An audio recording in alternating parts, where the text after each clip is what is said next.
En Radio La Voz de María 88.1 FM, enseguida tu programa Cita con tu médico. En la conducción nos acompaña la doctora Emilia Loor.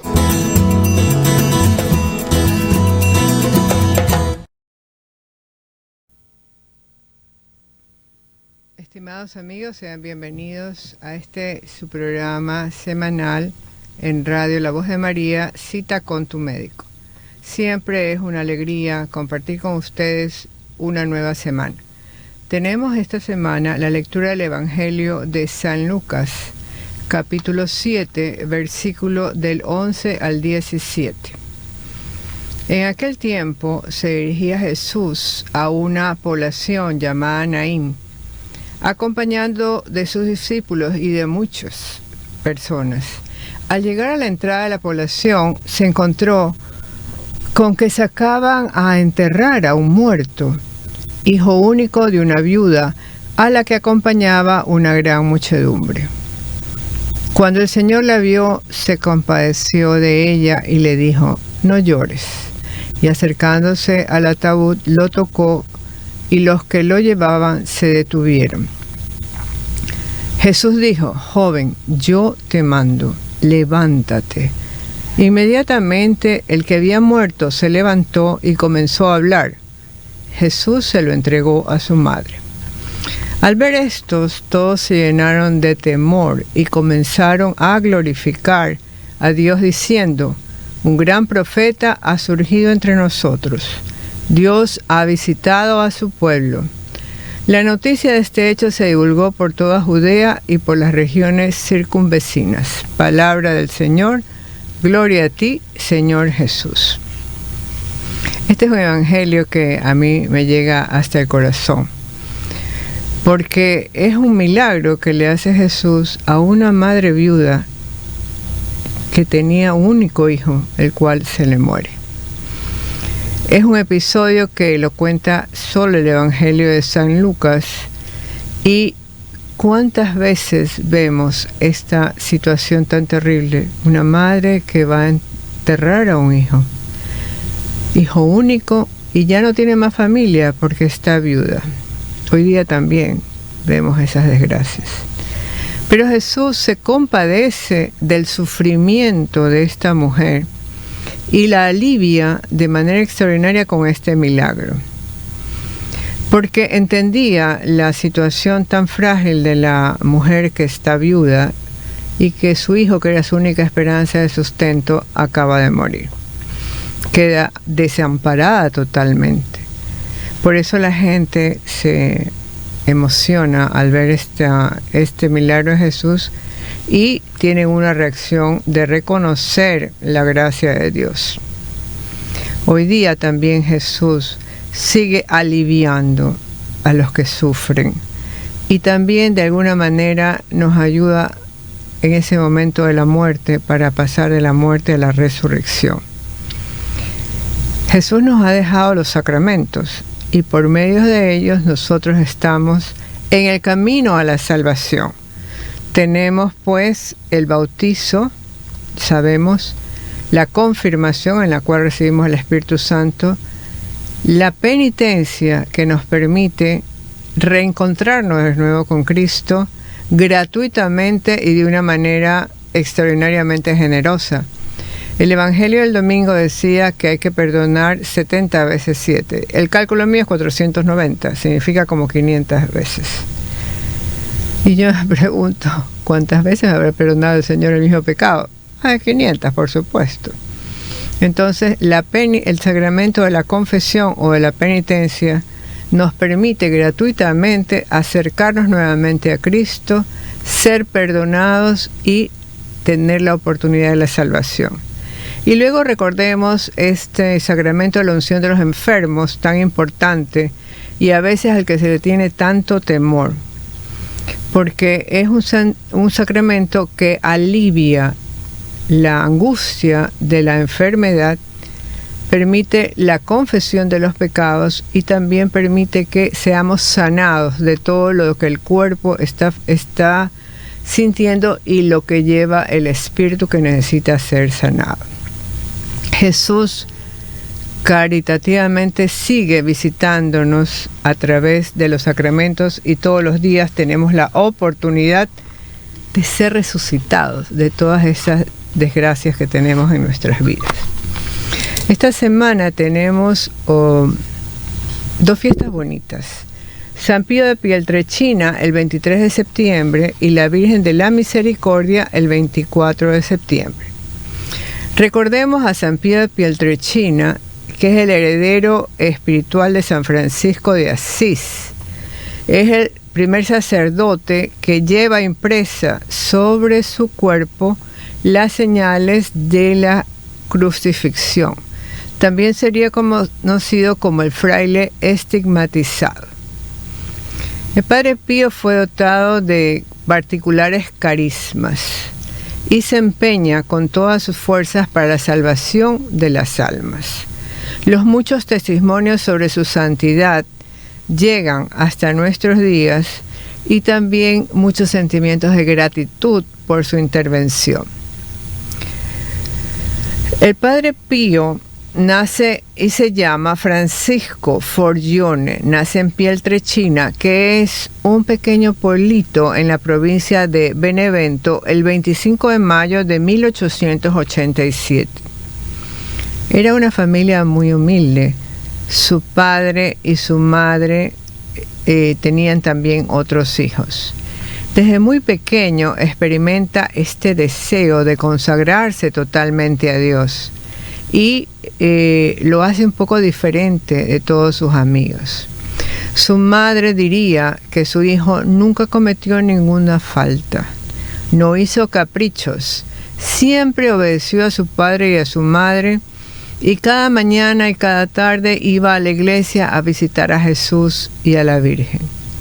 Y a veces tampoco le gustaba ir a jugar con otros niños. Y la mamá le preguntaba, Francisco, anda a jugar. Y él decía, no quiero ir porque ellos blasfeman. Eso no le gustaba desde pequeño. De tal manera que al llegar a la adolescencia decide consagrarse a Dios. Como eran pobres, sus padres no podían costear la educación de él en un convento. Y por eso su padre viaja a Estados Unidos para ganar un poco más dinero y poder pagar esta educación que él necesita. Es así que Francesco entraría al noviciado con los frailes capuchinos de Morcone. Entra a los 16 años como clérigo de la Orden de los Capuchinos y toma los hábitos en 1905 y le dan el nombre de Fra Pío. Sería ordenado en la Catedral de Benevento el 10 de agosto de 1910 y ahí inicia su vida sacerdotal. Él tenía una salud precaria y por lo tanto el inicio lo hace en ese convento, pero sería cambiado de conventos por esta cuestión de salud. Llega el 4 de septiembre de 1916 a San Giovanni Rotondo, donde viviría hasta el día de su muerte, el 23 de septiembre de 1968. El Padre Pío era un hombre extraordinario. Pudo consagrarse totalmente a Dios y dormía muy poco, se levantaba antes del amanecer y se dedicaba a la oración en estos momentos de soledad y de silencio. Pasaba varias horas ante Jesús sacramentado y también se preparaba mucho para la Santa Misa y muchas horas para la confesión. Se dice que hasta confesaba 14 horas seguidas y de esa manera salvaría muchas almas. Hay un acontecimiento que ocurre el 20 de septiembre de 1918 que marcaría su vida definitivamente, y es que estando él en la capilla, pero en la parte del coro, muy antes del amanecer, cuando estaba en oración, llega un momento que el Padre Pío tuvo un maravilloso regalo del cielo que fueron los estigmas. o estas heridas que ocurrieron en sus manos y en sus pies y que quedarían abiertas durante toda su vida, heridas que sangraban y que eran muy dolorosas. Este día él fue de alguna manera sorprendido por un ángel cuando estaba en este momento y posteriormente a eso sintió un dolor intenso y aparecen los estigmas en sus manos y en sus pies. En un primer momento se aterrorizó porque no sabía lo que pasaba y era un dolor de muerte que él pensó que iba a morir en este momento. Posteriormente se da cuenta que se le producen estas heridas y también una herida como en la parte del corazón que también sangraría solo los días jueves hasta los días sábados.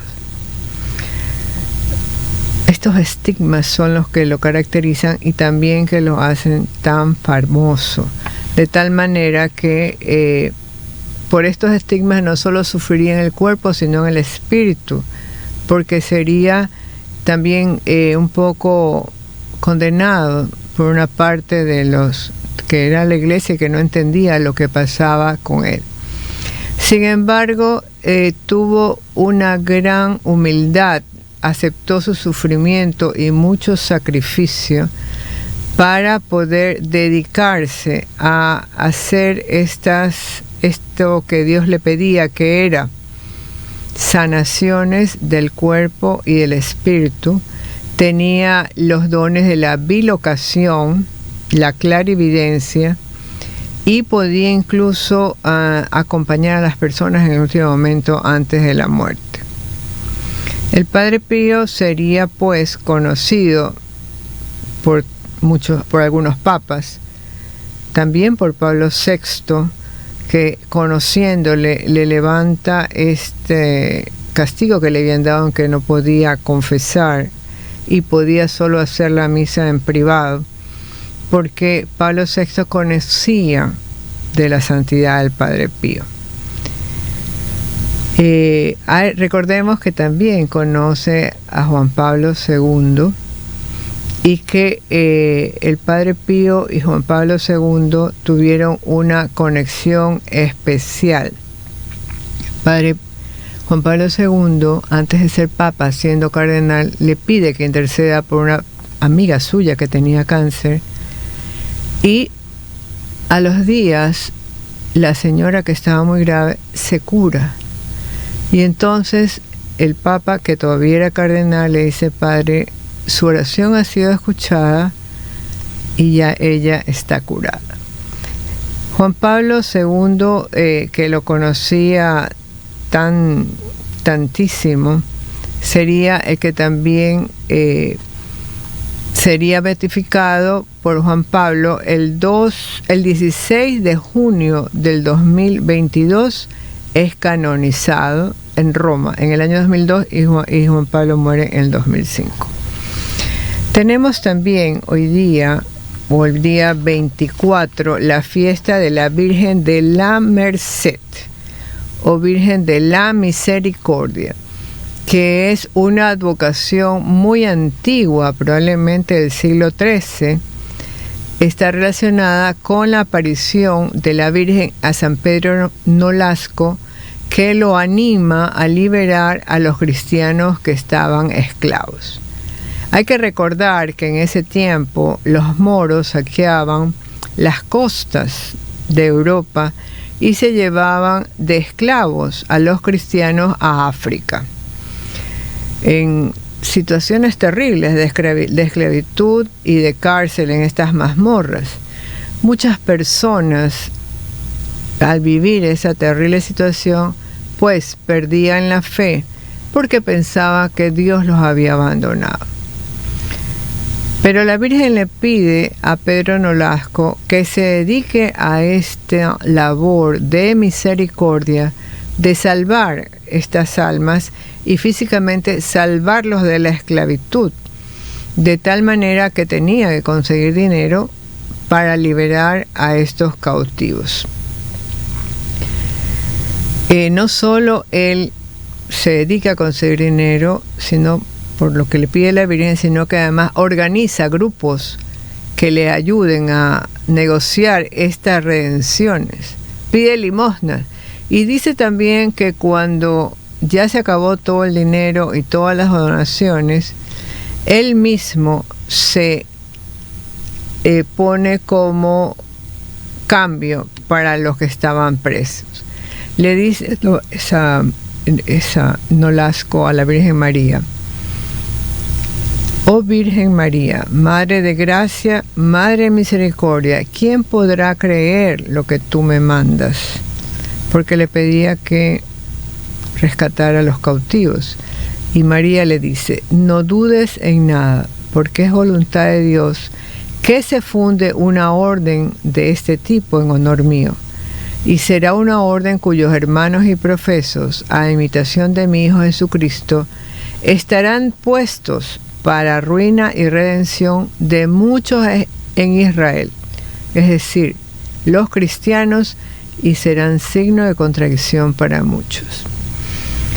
Ante esta petición de la Virgen, funda la Orden de los Mercedarios el 10 de agosto de 1218 en Barcelona, en España, y sería nombrado pues Pedro Nolasco como superior general.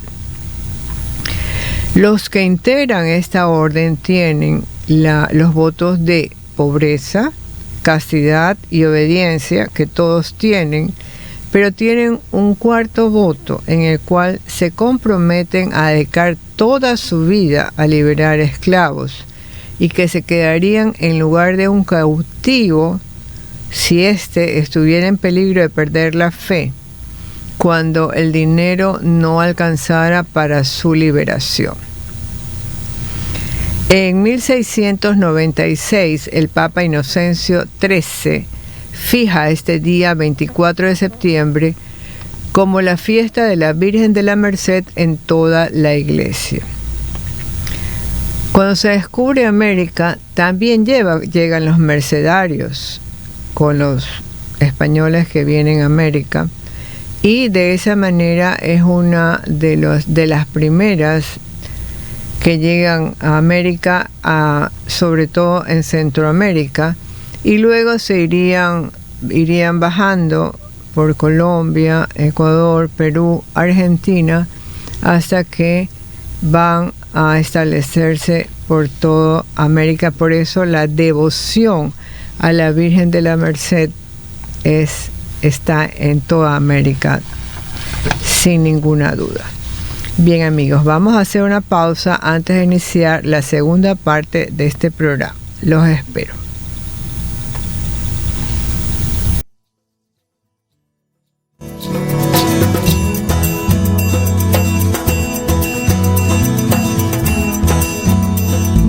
Inicio de espacio promocional.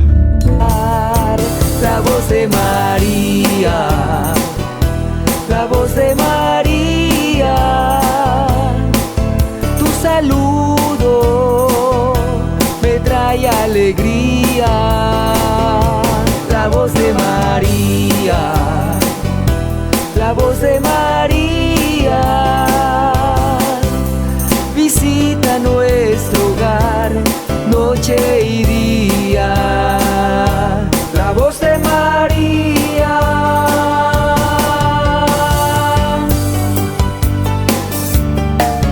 cada día llega a mí la palabra del Señor, a través de la voz de María, el mensaje de salvación. Su misión es evangelizar, como lo hizo María, llevando la luz de Jesús que ilumina todo hogar. La voz de María,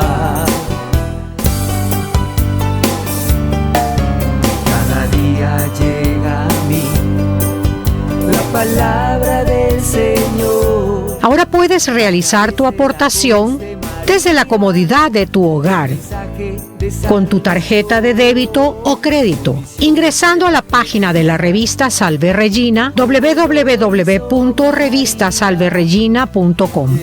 Ahí aparecerá nuestra aplicación web donde podrás elegir tu aportación voluntaria. En la siguiente pantalla ingresa tus datos para confirmar tu aportación y dale clic en el botón naranja o en el botón gris si tienes la aplicación de Payphone. Y recuerda, Radio La Voz de María siempre cuenta contigo. La voz de María.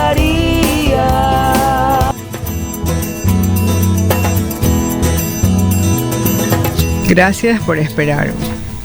Hay un tema que me interesa mucho compartir a ustedes, que es este tema del fentanilo, que está hoy día se habla mucho de él en nuestro medio y en todas partes del mundo, sin embargo en Guayaquil en particular. Hay que decir que el fentanilo es un potente opioide y que se usa como un analgésico. Es más potente que la morfina y por eso se lo usa en dosis bajas y tiene un efecto igual de la morfina. La morfina alivia el dolor, también hace esto, pero también causa una sedación. El fentanilo se puede aplicar por vía transdérmica como parches, en la cual se libera lentamente el medicamento y de esa manera alivia el dolor. También puede aplicarse por vía sublingual como un aerosol y también por vía nasal. Otra vía es la vía intravenosa y la otra vía es epidural. Es decir, tiene múltiples aplicaciones médicas por varias vías. La vía intravenosa es la que tiene el comienzo más rápido. A los 30 segundos empieza a funcionar y tiene su efecto máximo a los 5 y a los 15 minutos hasta 30 o 60 minutos. Inicia muy rápido y también tiene un tiempo de vida hasta de 1 hora. Por vía epidural tiene una acción mucho más rápida. Entre los 4 y 10 minutos ya está hecha toda su acción y termina su efecto máximo a los 30 minutos hasta 1 o 2 horas. Hay que recordar que este medicamento tiene un metabolismo hepático por el hígado. Por ser un medicamento de gran potencia, puede haber efectos secundarios usualmente cuando se usan: náuseas, vómitos, estreñimiento, sedación, confusión y puede haber como una mala coordinación. Esos serían efectos secundarios que generalmente se presentan. Existen también efectos secundarios graves, en los cuales puede haber una disminución de la frecuencia respiratoria, puede haber un síndrome serotoninérgico, hipotensión o desarrollo del trastorno en el consumo de los opioides. Actúa principalmente el fentanilo activando los receptores opioides y hemos dicho que es más potente que la morfina, unas 100 veces más potente que la morfina y unas 50 veces más fuerte que la heroína. Se ha observado que este medicamento, que es para atención médica regular, que está perfectamente regulada por la ley, también ahora ha irrumpido en el mercado como droga ilegal. Y debido a que se consume mucha heroína y otros medicamentos diferentes, el fentanilo también inicia su aparición en diferentes partes. En Estados Unidos es una epidemia terrible el uso del fentanilo, pero también aquí en América Latina. Se dice que en Estados Unidos el fentanilo es la causa de muerte más común de sobredosis, más de 20.000 casos, pero el año pasado ha sido 70.000 casos de muertes por el exceso, por sobredosis de fentanilo. Y en este caso se debe a que hay una demanda muy creciente de esta sustancia, que es muy barata, por el crimen organizado y por todas estas personas que consumen o que venden sustancias. De tal manera que siendo una droga sintética tan potente, a los que venden el fentanilo les deja grandes ganancias, debido a que puede también asociarse con otras drogas. El fentanilo, como hemos dicho, produce analgesia, actúa sobre el sistema nervioso sobre todo, y puede llegar a muchos tejidos, pero también tiene un efecto muy importante en el sistema nervioso central, de tal manera que además de la analgesia y la sedación, la disminución de la capacidad de concentración puede causar euforia, náusea y vómitos, incluso alteraciones de, como hemos dicho, del intestino y de la orina. La más grave es la depresión ventilatoria, que puede llevar a un paro respiratorio y la persona muere de un momento a otro. También causa una especie de rigidez de los músculos, sobre todo del tórax y del abdomen, que hace que la persona esté como un poco inclinada, que está como jorobada. En cuanto a los usos médicos, o sea, los usos legales, tenemos pues los parches transdérmicos, como los hemos mencionado, que se ponen sobre la piel y liberan lentamente el principio activo durante hasta 72 horas. Son parches de larga duración porque se liberan lentamente.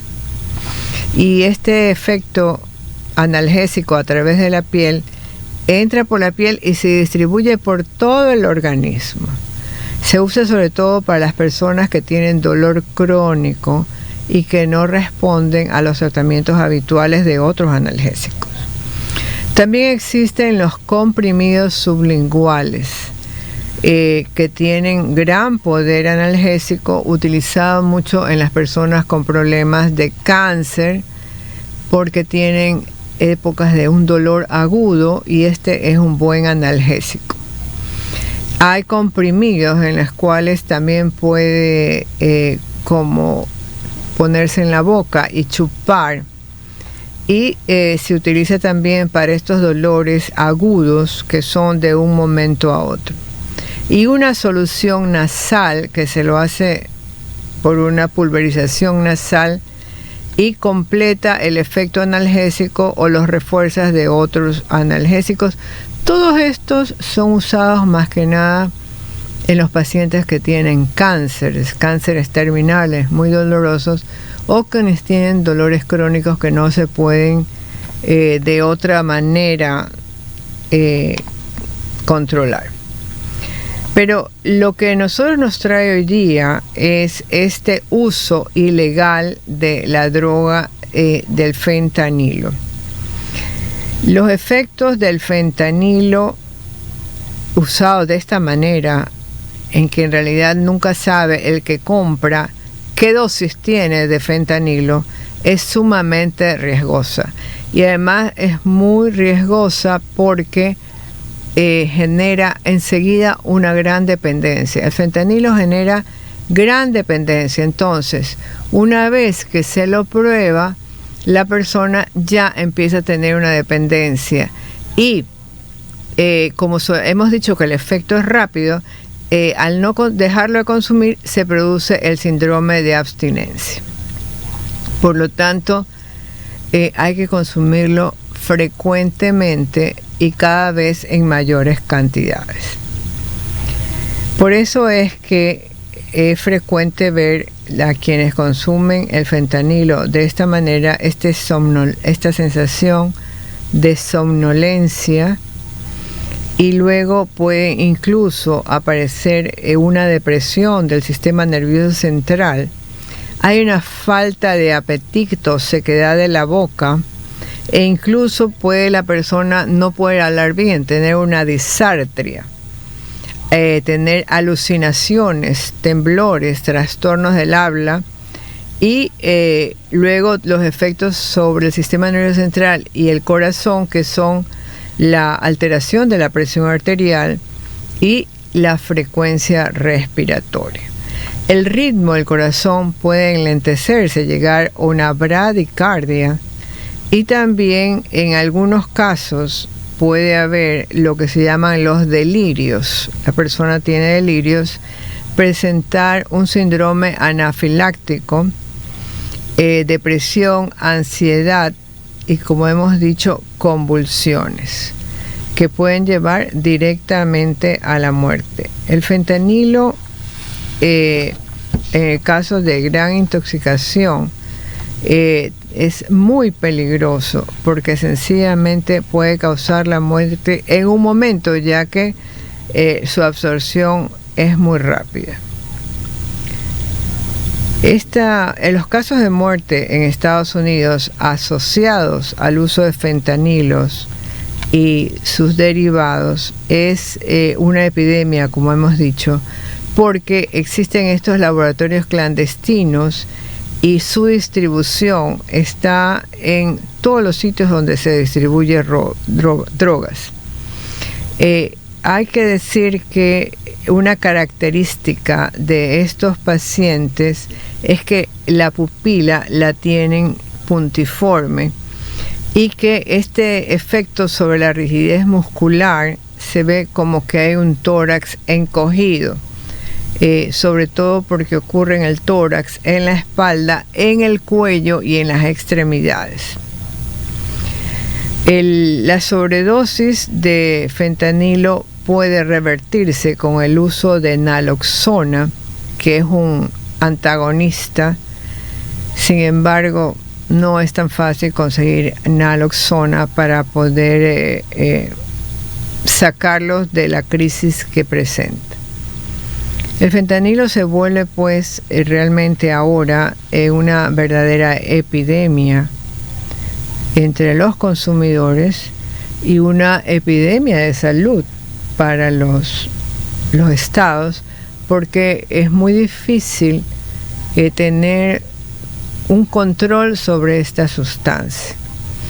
El control que existe es el control legal para los usos médicos. Eso sí tiene un control con una receta especial, y hay pues el médico tiene que registrarse para poderlo recetar. Lo que no se puede controlar es todo el mercado negro que existe, que, como hemos dicho, por ser una droga sintética y barata, puede inundar el mercado rápidamente.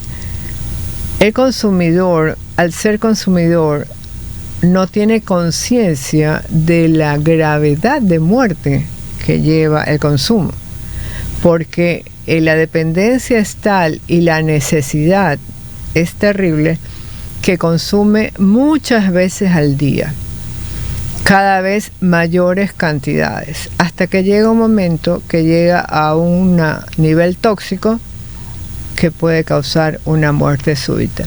Se ha descrito también casos en los cuales ha habido intoxicaciones accidentales en niños o en personas que han consumido estas tabletas sin saberlo, porque estaban en las casas a veces hay o padres consumidores o familiares consumidores, y entonces por accidente toman estas tabletas y mueren. Es sumamente grave. Tengamos presente siempre que hoy día hay un mercado que ni conocemos ni nos imaginamos, de drogas que está al alcance de cada esquina, de cada calle, sobre todo por los niños y los más jóvenes que por curiosidad pueden caer en este consumo. Bien, amigos, vamos a hacer una pausa antes de iniciar la tercera parte de este programa. Los espero.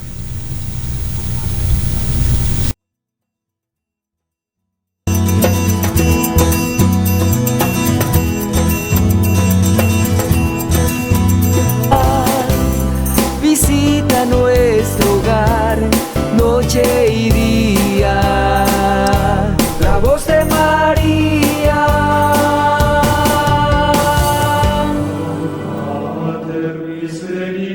Hay momentos, Madre mía, en que mi alma se siente en lo que tiene de más profundo, tocada por una añoranza indecible.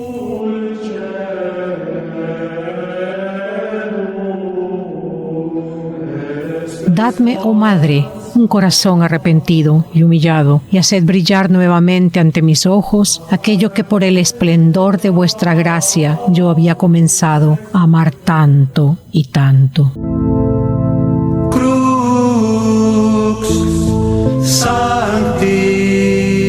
En agradecimiento por sus aportaciones extraordinarias, obsequiaremos la llave simbólica de Radio La Voz de María con la imagen de San Benito, protector de las almas, como sentido de pertenencia de la casa de nuestra Madre, y una estampa de San José con la oración de la Voz de María. Que la Santa Cruz sea mi luz y que el demonio no sea mi guía. Retrocede, Satanás, no me engañes. De cosas vanas, lo que me presente será inútil. Bebe tú mismo de tu propio veneno.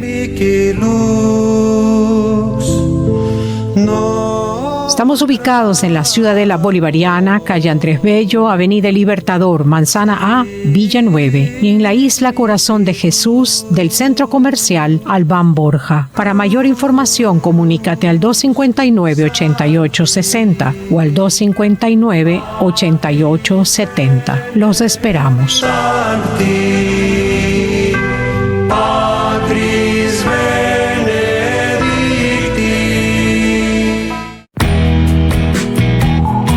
Hola, ¿qué tal? Te saluda el Padre José Luis Vélez López, asesor espiritual de Radio La Voz de María. El amor siempre es creativo y busca la manera de ayudar. Es por esto que te invitamos a ser generoso con esta gran obra de evangelización,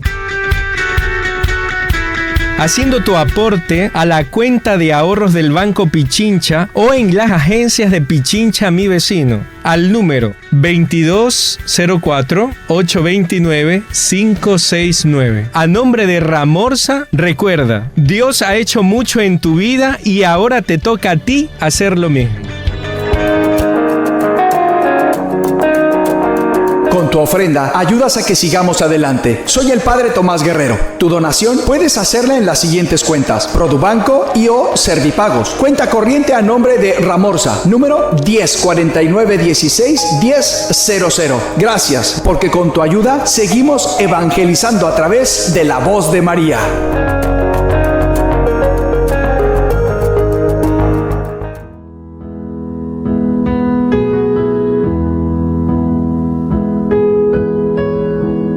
Dios no solamente ve tu corazón, Dios también ve tu bolsillo y se da cuenta si tú eres una persona que te pareces a Él, que es tan generoso, o te has convertido en una persona tacaña. Hoy quiero tender la mano para pedirte por los pobres que no tienen esperanza, no tienen luz, no conocen a Dios. La única forma de llegarles es a través de la Voz de María en la radio. Tú puedes ayudarnos a mantener esta obra de Dios. Y Dios te va a bendecir tremendamente, convirtiéndote en una persona que da con alegría. Acércate a cualquiera de las agencias del Banco de Guayaquil o en cualquier punto autorizado de Banco del Barrio, en las cuentas de ahorros número 153-111-39, a nombre de Ramorza, y si una de las muchas personas que Dios usa para sostener la Voz de María en Guayaquil. Esta radio, sostenida por ti, Dios la va a bendecir, y cuando Dios le pague a toda la gente que trabaja en esta radio, también te pagará a ti por tu generosidad.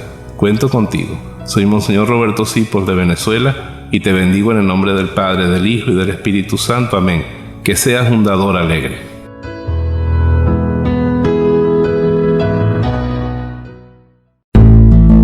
Fin de espacio promocional.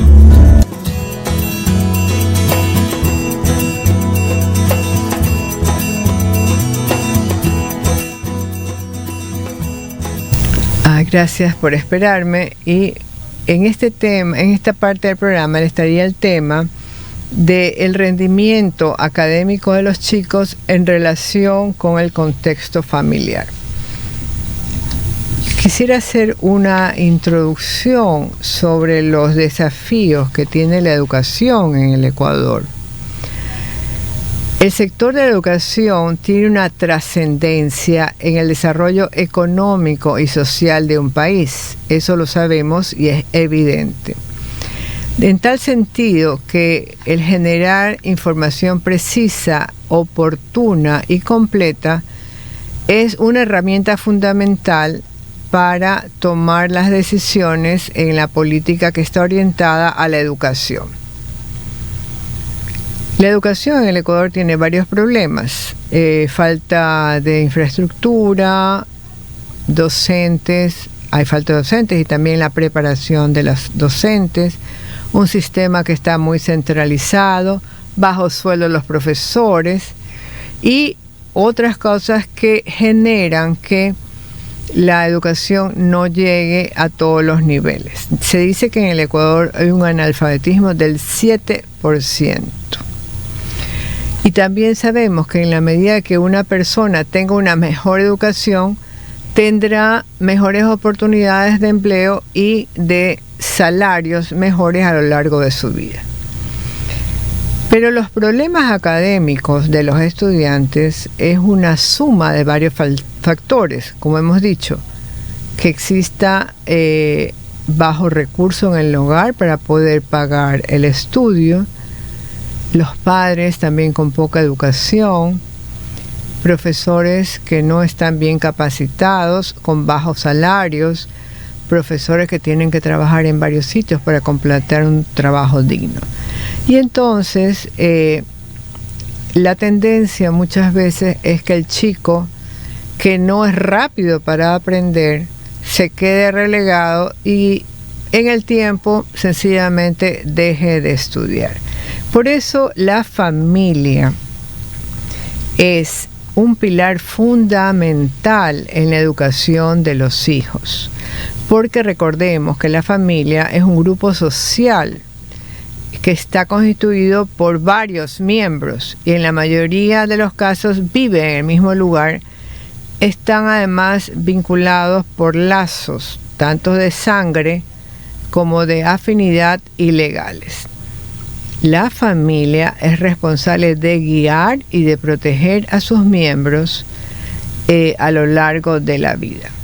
Por lo tanto, la familia tiene una gran importancia desde que los niños son muy pequeños para proveer un óptimo desarrollo de ellos en los primeros tiempos, luego en la escuela, y así que su educación vaya a través del tiempo progresando. Hay una serie de aspectos importantes en el cual la familia puede intervenir en el rendimiento de los niños en la escuela, y para que esto sea positivo debe ponerse en práctica algunos elementos como comprensión, respeto, estímulo y afecto, de tal manera que el alumno se siente integrado en el estudio y en la familia. Se dice que los alumnos con éxito escolar disponen de un clima familiar que ayuda y fomenta la actividad exploratoria, que orienta a que se realicen las tareas. Estimula a que haya una idea de buscar mejor educación, a tener mayor apertura a recibir esos conocimientos, y que da como una respuesta positiva ante lo que van aprendiendo los hijos. Cuando existe un clima favorable en la familia, se logra generalmente tener más éxito escolar.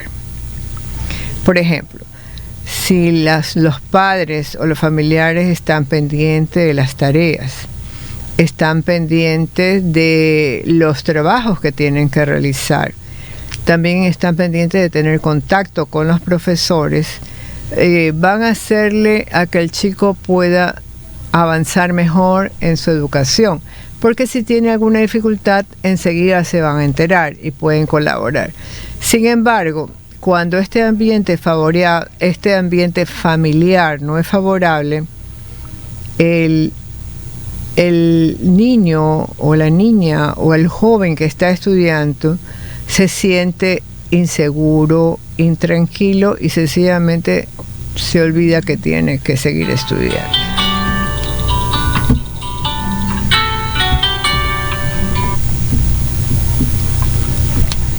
Los padres de familia son modelos del desarrollo del niño debido a que lo ayudan en el crecimiento y en la formación. Por lo tanto, los padres tienen que estar en una dinámica familiar que ayude a los alumnos en su educación. Podemos decir que de manera general, hay padres que tienen una actitud de mucho control sobre los hijos. Hay padres que son poco controladores, o sea que no les importa lo que hacen, y hay los padres que tienen una situación intermedia en los cuales tienen una condición de colaboración en todos los momentos de los hijos. Podemos hablar, por ejemplo, en estos padres que son de mayor equilibrio, que se llamarían los padres democráticos, que establecen límites e insisten en que haya una situación de obediencia, pero también lo hacen de manera cariñosa y con afecto. Y respetan los derechos de los hijos y los saben escuchar en estos momentos. Podemos decir también que esos padres democráticos son aquellos que van a ayudar mucho para la educación de los hijos de una manera adecuada. Estos padres no reaccionan tanto con severidad, sino que buscan un diálogo y comunicación y tratan de llegar a acuerdos. Son más receptivos y por lo tanto pueden tener una forma cooperativa de educación. Existen también los padres que son estos padres autoritarios que no tienen una buena relación con los hijos, incluso padres castigadores, padres que por la fuerza desean imponer su forma de educar y de esta manera el hijo no puede ni siquiera cuestionar lo que dice el padre. Probablemente es una forma de autoridad en la cual el padre trata de tener orden y obediencia. El padre autoritario puede ser necesario en determinado momento para poner este orden y obediencia dentro del entorno de la familia. No se quita ese derecho ni esa autoridad. Es importante tenerla en la familia. Sin embargo, cuando los padres son demasiado exigentes o demasiado severos, pueden generar en el hijo una sensación de impotencia y de frustración, porque el hijo nunca llega a satisfacer a los padres en nada, en ningún resultado. Ningún resultado es satisfactorio para los padres. Y a veces está siendo comparado con otros hermanos o con otros miembros de la familia que pueden sacar mejores notas. Entonces, generan en el niño una sensación de fracaso. Debemos decir que esta sensación de fracaso muchas veces es lo que hace que en el tiempo el niño deje de estudiar. O sea, decide que es un fracaso y que no tiene sentido seguir estudiando. Esto hace también que tengamos una deserción escolar muy grande, pero que pasa una factura en el tiempo, porque al no tener una educación, después va a tener pocas oportunidades de trabajo y tendrá que ganar lo básico para sobrevivir. Pero existe también un estilo en el cual existen lo que se llaman los padres permisivos. Los padres permisivos no son exigentes y tienen muy poco control sobre los hijos. Evitan tener control sobre ellos y permiten que los hijos tomen muchas decisiones, incluso a edad en que no son capaces de tomar esas decisiones. Los consienten demasiados y no hay ciertas reglas y normas ni en la casa ni en los estudios. El resultado de esto es que los niños van creciendo muy inmaduros, poco responsables, desobedientes y muchas veces rebeldes, y no se puede conseguir que hagan nada porque no lo quieren hacer. Estos niños, si quieren, estudian, y si no, no lo hacen. Sin embargo, eso en un niño pequeño es difícil que lo pueda manejar adecuadamente, porque un niño pequeño generalmente quiere jugar y no quiere estudiar. Si el padre o la madre no están pendientes de él para que estudie, él seguirá haciendo lo que le dé la gana, menos estudiar.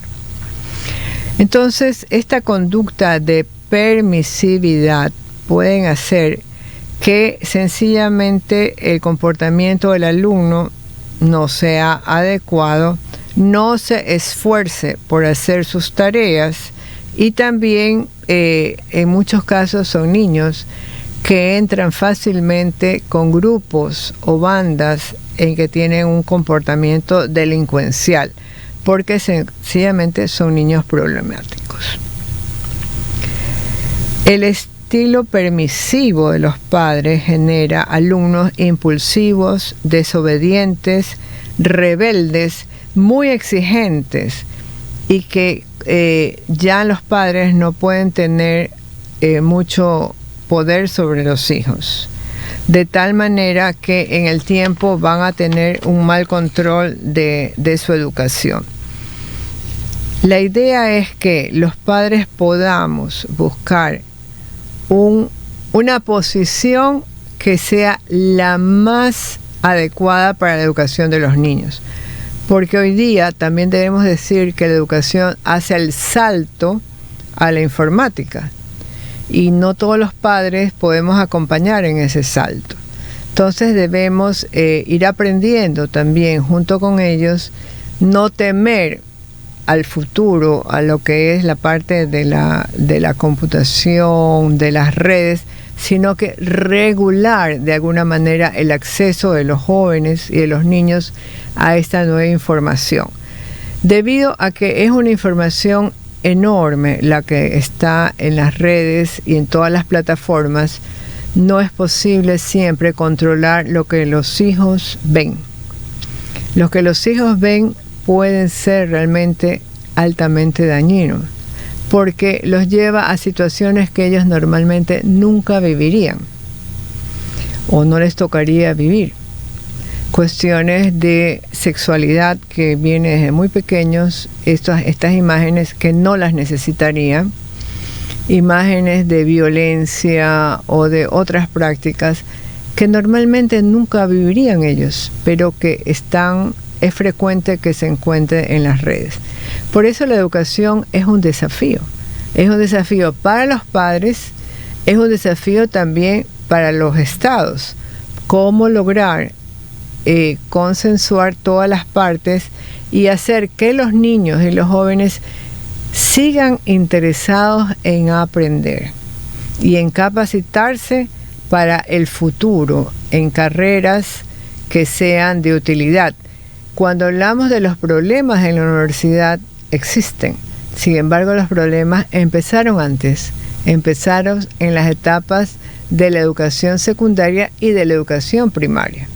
Debemos pensar que la educación no termina. El proceso educativo nos acompaña toda la vida, desde que somos pequeños hasta la vejez, porque siempre estamos aprendiendo, de una manera o de otra. Pero la educación es fundamental para el desarrollo de los pueblos. En la medida que invirtamos en educación y busquemos educación de calidad que pueda llegar a todos los ciudadanos, es en la medida en que los países podrán tener oportunidad de crecer y de convertirse de países pobres a países que tienen posibilidad de competir con otros. Bien, amigos, les agradezco que me hayan acompañado y si Dios nos permite nos encontraremos la próxima semana. Gracias.